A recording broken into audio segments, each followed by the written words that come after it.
Welcome to the Science of Success with your host, Matt Bodmer. Welcome to the Science of Success. I'm your host, Matt Bodmer. I'm an entrepreneur and investor in Nashville, Tennessee, and I'm obsessed with the mindset of success and the psychology of performance. I've read hundreds of books, conducted countless hours of research and study, and I'm going to take you on a journey into the human mind and what makes peak performers tick, with a focus on always having our discussions rooted in psychological research and scientific fact, not opinion. In this episode, we're going to talk about how random dice rolls can influence judges into giving people longer jail sentences, how so-called experts are massively influenced by completely random numbers, even when they explicitly deny it, and how you can better understand this crazy phenomenon, or what we call the anchoring bias. Because the Science of Success keeps on growing, with nearly 450,000 downloads, listeners in over 100 countries, hitting #1 new and noteworthy, and much more, I'm giving away something awesome to my listeners every single month. This month, I'm giving away another $100 Amazon gift card to one lucky listener. We're going to give it away on the next episode, so make sure that you text the word SMARTER, that's SMARTER, to the number 44222 to be entered to win. Or you can go to our website, scienceofsuccess.co, that's scienceofsuccess.co, put in your email, and you'll also be entered to win the $100 Amazon gift card. And as a bonus, if you want 10 extra entries into the Amazon gift card giveaway, all you have to do is leave a positive review on iTunes and email me a screenshot of the review to Matt, that's M-A-T-T, at scienceofsuccess.co. That's Matt at scienceofsuccess.co. In our last episode, we discussed how a twist of phrase made 50% of doctors choose a more dangerous medical procedure, what explains an 88% difference in organ donation in two similar countries, and how experts can make vastly different choices based on the same exact data as we explored the framing bias. If you want to understand how your environment is controlling your decisions, even without you realizing it, and what you can do about it, listen to that episode. In this episode, we're going to drill down and understand a specific cognitive bias, a mental model, to help you start building a better mental toolkit. Remember that concept we talked about in the interviews with Shane Parrish of Farnham Street and the author and global financial strategist Michael Mauboussin?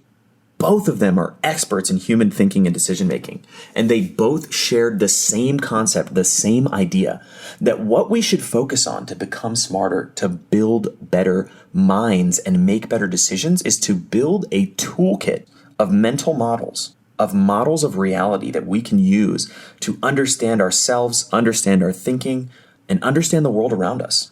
If you want to dig in more to that concept, check out those two interviews. They're great interviews, tons of good information in there.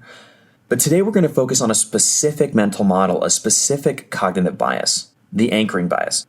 Along with priming and framing, which we've covered in previous episodes, these are all ways in which the environment can substantially shape your decision-making at a subconscious level.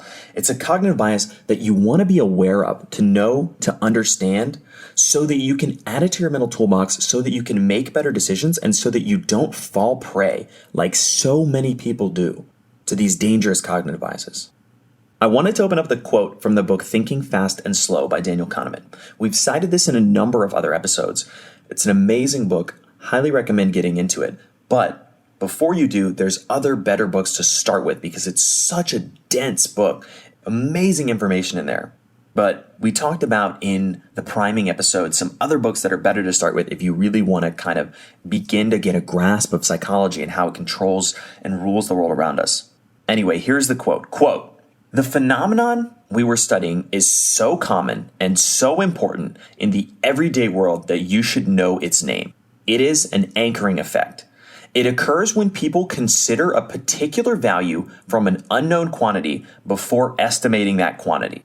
What happens is one of the most reliable and robust results of experimental psychology. The estimates stay close to the number that people considered, hence the image of an anchor.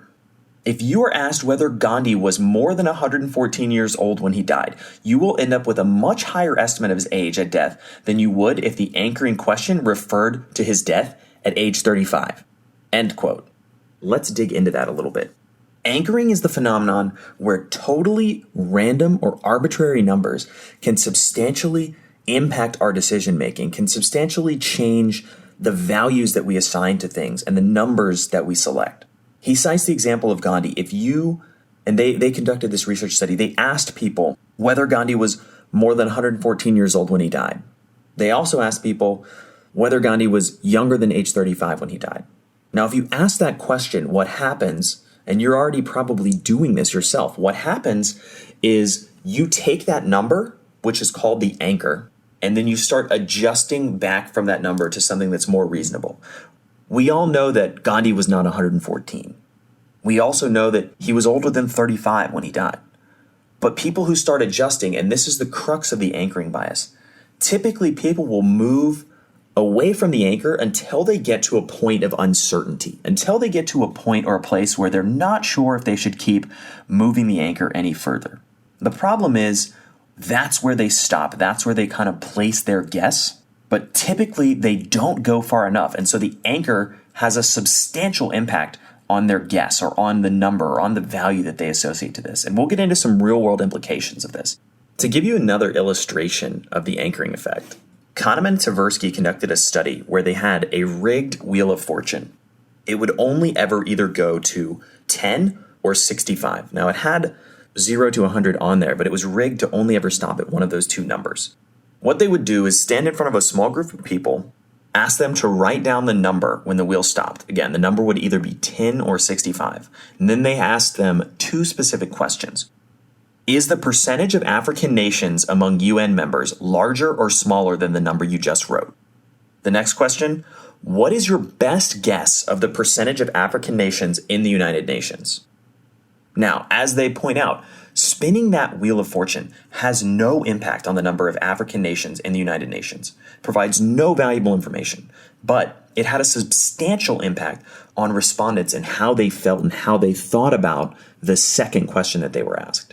Specifically, the average estimate of those who saw the number 10 was that 25% of the United Nations were African nations. However, those who saw the number 65 estimated that 45% of the United Nations were comprised of African nations. The key point here is that this totally innocuous, totally random number created a substantial difference in the way that people perceived and tried to understand this phenomenon. We're going to look at some other examples of how the anchoring bias can dramatically shape our decisions. But before we dig into that, I wanted to talk about a couple other features of the anchoring bias, a couple other ways to think about and understand how the anchoring bias functions. There's a study conducted by Nick Epley and Tom Gilovich that found evidence that when they exposed people to an anchor and had them shake their heads, they were less likely to have the anchor influence them. It was almost as if at a subconscious level, they were rejecting the anchor. So they moved further away from the anchor and made better and more accurate decisions than either people who did nothing or people who nodded their head in agreement, which actually showed an enhanced anchoring effect. But the more fascinating finding of the Epley and Gilovich study is that they confirmed that adjusting away from an anchor is an effortful process. It's something that depletes our mental resources. And we've talked about this before. We've talked about willpower. We've talked about decision fatigue. And we go in depth in that in our interview with Peter Shallard about success predictors. It's a great episode if you haven't listened to it. I would highly recommend listening to that episode because we really talk a lot about how to replenish willpower, how it works, how decision fatigue functions, and much more. But one of the fascinating things is that conscious adjustments away from an anchor take willpower and take decision-making power. So if we're in a state of mental fatigue, we're more likely to be influenced by anchors. They're more likely to shape our decisions and make us make poor decisions. The next fascinating thing about the anchoring bias is that it can actually be measured. Unlike many psychological phenomena, the anchoring bias, because it deals with numbers, has a measurable effect and can often be quite literally quantified. As Kahneman puts it, quote, many psychological phenomena can be demonstrated experimentally, but few can actually be measured. The effect of anchors is an exception. Anchoring can be measured, and it is an impressively large effect, end quote. And there's a really good study demonstrates how they measure the anchoring effect. And it also shows us how even experts can be influenced substantially by anchors, and how anchors can influence us at a subconscious level, even when we're not aware of them, even to the point where experts will literally deny that the anchor had any impact on their decision making. In an experiment that was conducted with real estate agents, the agents were given an opportunity to assess the value of a house that was actually on the market. They visited the house and studied a comprehensive amount of information that included an asking price. The trick here is that half of the agents saw an asking price that was substantially higher than the list price. The other half saw an asking price that was substantially lower. Each agent was asked to give an opinion about a reasonable buying price for the house and the lowest possible price they'd be willing to sell the house if they were the owner. What they found out is, and again, anchoring is a measurable effect. Agents who were shown the low price were 41% lower than the actual price of the house. Agents who had been shown a high price were 41% higher. And again, this is average. So the average anchoring effect was 41%. The interesting thing is that agents who asked if the list price had any impact on their judgment. The vast majority of them took pride in their ability to ignore the list price and determine the value of the home based on other factors. So not only was there a substantial anchoring effect for these experts, but they were consciously unaware of the impact that anchoring had on them. They then conducted a follow-up study with business school students where they did the same thing. The fascinating outcome was that business school students also had a 48% anchoring effect. The crazy thing is that the difference between how the anchor affected the experts influenced their decisions by a 41% margin versus total laymen who had a 48% difference. Those are pretty close together. The detailed expertise that these agents had was not enough to overcome the anchoring bias. The fact that they said it had no impact on their decision, despite the fact that a group of totally uneducated people about the real estate space specifically had almost the same margin of error as the real estate agents. The only difference between the two studies was that the business school students conceded the fact that the anchor price substantially impacted their decision making. So in many ways, expertise was more dangerous in this context because the business school students, knowing they were not experts, were willing to admit that the anchor had influenced their pricing. But the experts themselves were not willing to admit that. And it's not even that they were trying to hide that fact. They were not consciously aware of the fact that the anchor had influenced them. That's why anchoring can be so dangerous. It's something that we're often not aware of at a conscious level. It's just like the priming effect. It's just like the framing effect. These cognitive biases take place subconsciously. We have to try really hard. We have to focus in. We have to understand them deeply. We have to understand our own thinking and be aware of all of them so that we can catch ourselves and so that we can stop from having things like anchoring influence our decision making. Another fascinating component of the anchoring bias is that totally random anchors can have a substantial impact on people's perceptions. And we talked about that when we talked about the number of African nations in the United Nations. But this is even more staggering. There was a study about judges sentencing people. And I'm going to quote from Kahneman here because he perfectly describes this experiment. Quote, "The power of random anchors has been demonstrated in some unsettling ways. German judges with an average of more than 15 years of experience on the bench first read a description of a woman who had been caught shoplifting, then rolled a pair of dice that were loaded so every roll resulted in either a 3 or a 9. As soon as the dice came to a stop, the judges were asked whether they would sentence the woman to a term in prison greater or lesser in months than the exact number showing on the dice. Finally, the judges were instructed to specify the exact prison sentence they would give to the shoplifter. On average, those who rolled a 9 said they would sentence her to 8 months. Those who had rolled a 3 said they would sentence her to 5 months. The anchoring effect was 50%. Think about that. Judges with more than 15 years experience on average were influenced by something as trivial as a dice roll in determining how long somebody would be sent to prison.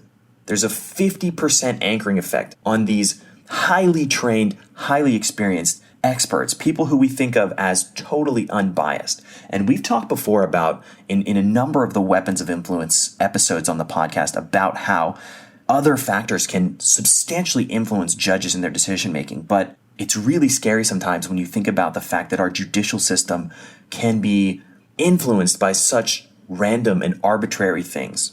But it further underscores the importance of the anchoring effect and understanding it and really grasping it so that we can become better decision makers, so that we don't fall prey to the same mistakes. Because in your life, when you see a random number, it can impact your decisions, the date, the time, your social security number. All of these things can change your decision making, can change the way you value things, can change the way you make quantitative decisions. So it's something we have to be very aware of, something we have to constantly cultivate an awareness of so that we don't fall prey to this, so that we don't get trapped, so that we don't make bad decisions. Kahneman has a phenomenal quote about the anchoring bias that I think sums this up really nicely. This is from, again, Thinking Fast and Slow. Quote, "The main moral of priming research is that our thoughts and our behavior are influenced much more than we know or want by the environment of the moment. Many people find the priming results unbelievable because they do not correspond to subjective experience. Many others find the results upsetting because they threaten the subjective sense of agency and autonomy. If the content of a screensaver on an irrelevant computer can affect your willingness to help strangers without your being aware of it, how free are you? Anchoring effects are threatening in a similar way. You are always aware of the anchor and even pay attention to it, but you do not know how it guides and constrains your thinking because you cannot imagine how you would have thought if the anchor had been different or absent. However, you should assume that any number that is on the table has had an anchoring effect on you, and if the stakes are high, you should mobilize your system to combat the effect." End quote. He talked about a couple different things in there. One, he touched on priming, and I think I wanted to loop priming back into this because if you haven't listened yet to the priming episode or the episode about framing, all three of these are environmental effects in ways that your environment can massively shape your decision making at a subconscious level, even if you're totally unaware of it. So all of these effects are interrelated in many ways, and the ways that you combat them, the way you think about them, are all interrelated. He also mentioned a study that we haven't talked about where a screensaver impacted people's willingness to help strangers. That's a study he talks about, digs into in Thinking Fast and Slow. Again, there's a lot more research behind every single one of these topics. I try to cherry pick a few stark and powerful examples for you on the podcast to really drive the point home. But there's dozens more research studies that share and show all of these findings. The last thing to touch on briefly is he talks about System 2. We've touched on this in some of the other episodes, but System 1 and System 2 are two different descriptions for parts of your brain that Kahneman uses in the book Thinking Fast and Slow. System 2 is essentially your sort of willful processing power, willful conscious attention. If you think about it, System 1 is how you read, how you process language, how you process images, and have emotional reactions. System 2 is how you do things like long division. So Kahneman digs much more deeply into both of those in the book Thinking Fast and Slow, but suffice it to say for the effects of this quote, mobilize your conscious attention, become aware of it. That's how you combat things like the anchoring effect. That's how you combat things like the priming effect and the framing effect. All three of these are very, very influential phenomenon, things that you want to be aware of, mental models that you want to have in your mental toolkit. So whenever you see a number thrown out there, understand that that could be influencing your decision making, especially if you're making quantitative decisions. This has a ton of implications, whether it's buying a house, whether it's in business negotiations, whether you're talking about the value of something, buying a car. People will try to use the anchoring bias on you all the time in your life. And sometimes it'll happen by accident, sometimes it'll happen consciously, but it's something you want to really press pause, think about, and be aware of. On the flip side, you can also harness anchoring to your benefit. If you're presenting something, you want to frame something in a certain way. And remember the previous episode, we talked a ton about how important simple turns of phrase are in shaping the way that things are framed and shaping people's emotional reactions and decisions in the way that things are framed. So if you haven't listened to the framing episode, I highly recommend checking that out. But if you want to influence people's decision making, get people to make the decisions that you think are the best possible decisions, anchoring can be another tool in that toolbox that can help you shape those decisions in a more proactive and effective way. Thank you so much for listening to The Science of Success. Listeners like you are why we do this podcast. The emails and stories we receive from listeners around the globe bring us joy and fuel our mission to unleash human potential. If you want to reach out, say hi, share your story, feel free to email me. My email is matt@scienceofsuccess.co. That's matt@scienceofsuccess.co. I'd love to hear from you. The greatest compliment you can give us is a referral to a friend, either live or online. If you've enjoyed this episode, please leave us an awesome review and subscribe on iTunes. That helps us move up in the rankings. It boosts our algorithm so more and more people can discover the science of success. As a thank you to you for being awesome, I'm giving away a $100 Amazon gift card. All you have to do to be entered to win is to text the word SMARTER, that's SMARTER, to the number 44222. Or if you're outside the United States, you can go to our website, scienceofsuccess.co, that's scienceofsuccess.co, put in your email, and you'll be entered in the drawing for the Amazon gift card. Thanks again, and we'll see you on the next episode of The Science of Success.